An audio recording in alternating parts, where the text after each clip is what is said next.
Al hadisir rabi'u wassalasun, tining hadis sekaping 34 an Abi Sa'id al-Khudri radhiyallahu anhu qala, ada bu pasyara Abi Sa'id sami'tu Rasulullah sallallahu alaihi wasallam yaqul, ngiding kauleh de Rasulullah sallallahu alaihi wasallam yaqulu hale ada bu Rasul, man ra'a minkum mungkaron falyughayyirhu biyadihi, man tining pasira saos, ro'a ningaleh pasira man, minkum hale dari sampian seteja, yakni orang beriman, mungkaron de perkara bongkar, yakni pelanggaran syariat, falyughayyirhu berkewajiban, maka panika wajib merubah pasira man huda mungkaron, wajib merubah ya. Jadi orang Islam itu memang harus memperbaiki sedapat mungkin. Cuma kalau menjalankan perintah sesuai kemampuan, kalau meninggalkan larangan dengan segala kemampuan.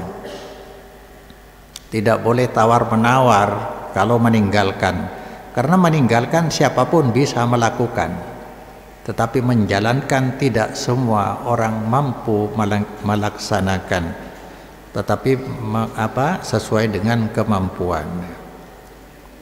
Biyadihi kelaban tanangaman ceke, tangan itu bisa disimbolkan sebagai kekuasaan, membuat aturan undang-undang. Di desa kita ini banyak anak-anak remaja malam hari berkeliaran kan tadi ya, itu banyak terjadi transaksi narkoba, terus kelebuna akebedangun lagi bagian dari mencegah. Khusus di kampung sini tidak boleh ke belakang atau ke atas jam 10 malam anak-anak masih berkeliaran. Kalau masih berkeliaran ada sanksi sosial, itu undang-undang yang tidak tertulis itu, tapi itu bagian dari biyadihi, merubah dengan biyadihi, kekuasaan. Falam yastati, lamun tak kebesah, tak bisa pasiraman, fabilisanihi, sampaikan. Nah, yang kemarin berkaitan dengan pertanyaan kemarin, kalau tetangga kita, famili kita mengadakan amalan yang menurut kacamata syariat itu melanggar karena bid'ah ya, gimana sikap kita? Inilah kita harus menyampaikan dakwah kita, jelaskan kepada yang bersangkutan tentang duduk perkaranya itu.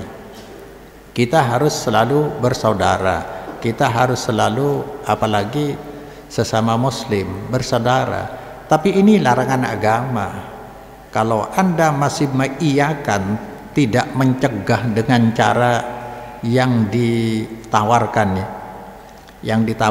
ya, dari syariat, berarti kamu bersekongkol dalam dosa, masuk dalam larangan ayat wala ta'awanu alal ismi, jangan kau saling tolong membantu alal ismi, atas dosa, karena itu pelanggaran berat sangkuna. Jadi bid'ah syirik itu usul pokok dalam agama, tidak ada kompromi, tidak ada toleransi. Namun tidak boleh kita memaksa, la ikraha fiddin. Cuma kewajiban kamu menyampaikan. Kalau sikap Anda sudah jelas seperti itu ya, sudah jelas seperti itu, mungkin ketidakhadiran kita dimaklumi oleh mereka, akhirnya jelas al halalu bayyinun wal haramu bayyinun. Tapi dengan sikap kita yang pelin-pelan, la ilaha ula wa la ilaha ula, yang disebut dengan sikap mudabdab, munafikin, ini membuat ajaran agama kabur. Nabi pertama kali yang mengalami seperti itu di Mekah, pertama ada tawaran, pingin apa kamu Muhammad, kok sampai mencelah-celah amalan nenek moyang kita? Kalau ingin kekayaan, kami berikan kekayaan separuh di Mekah. Kalau ingin kekuasaan, aku beri kamu kedudukan sini. Kalau ternyata kamu hanya ingin istri, kami carikan dia pertama aja. Kemudian terus saja, terus, artinya tidak ada kompromi. Sampai mengatakan, kalau matahari ada di tangan kananku kepada paman Abu Thalib, rembulan ada di tangan kiriku, aku harus berhenti berdakwah seperti berdakwah tauhid ini. Tidak mungkin aku mundur ke belakang. Dengan ketegasan seperti itulah Islam masih berjaya, jelas yang benar-benar, yang salah-salah. Inilah sikap Ahlus Sunnah wal Jamaah, sikap manhaj salaf, tidak remang-remang. Apalagi santri dibuat bendera, kehadiran kamu sudah membuat kabur terhadap orang lain. Sampaikan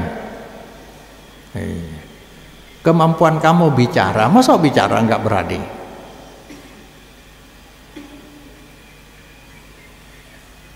Yang kamu sampaikan ini air jernih yang datang dari air mutlak, datang dari Allah Subhanahu wa Ta'ala.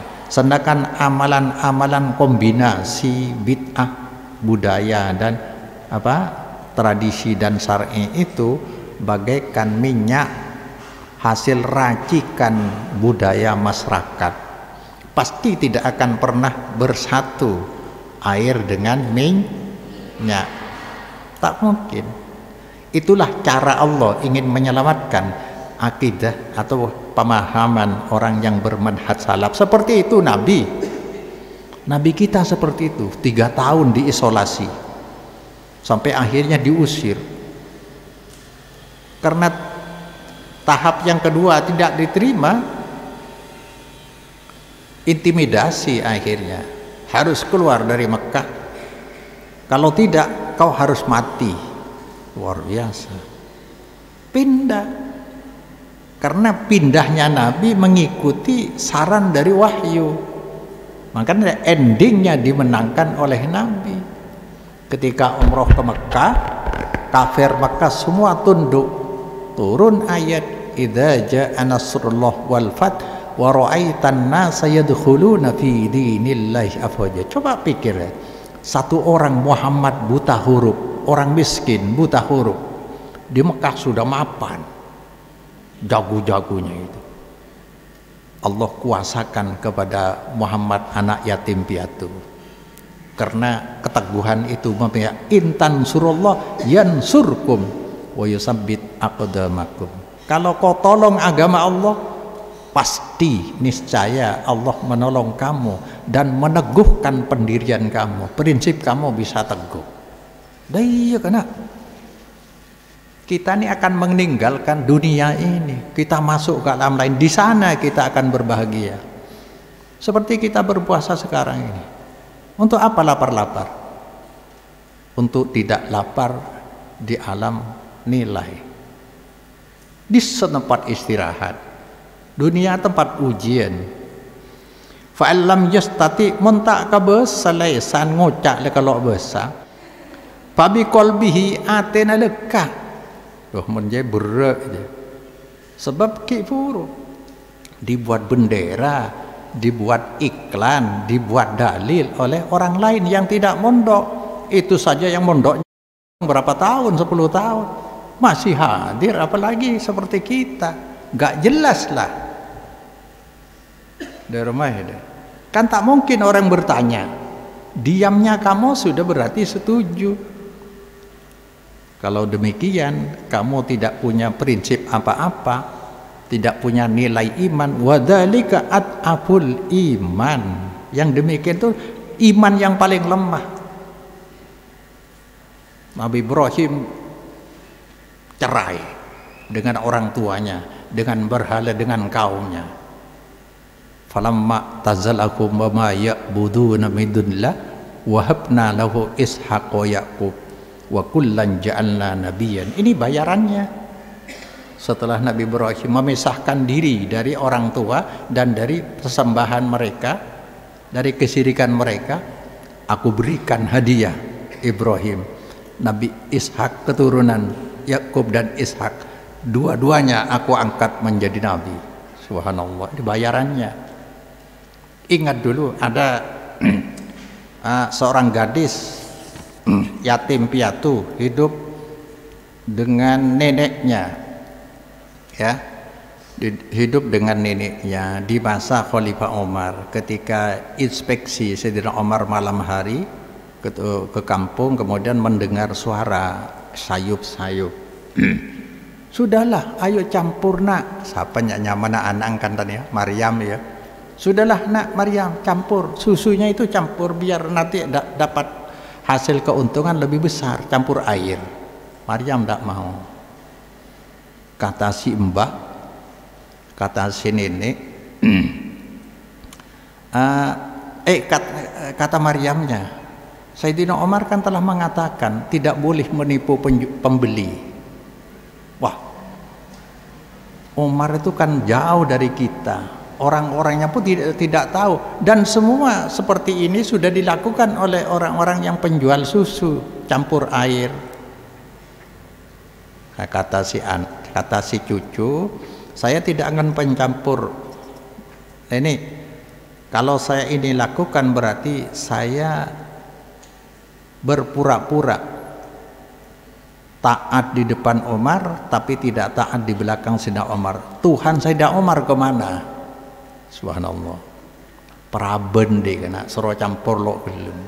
Iya Sayyidina Umar lo ngetela kesengko lo ninggal.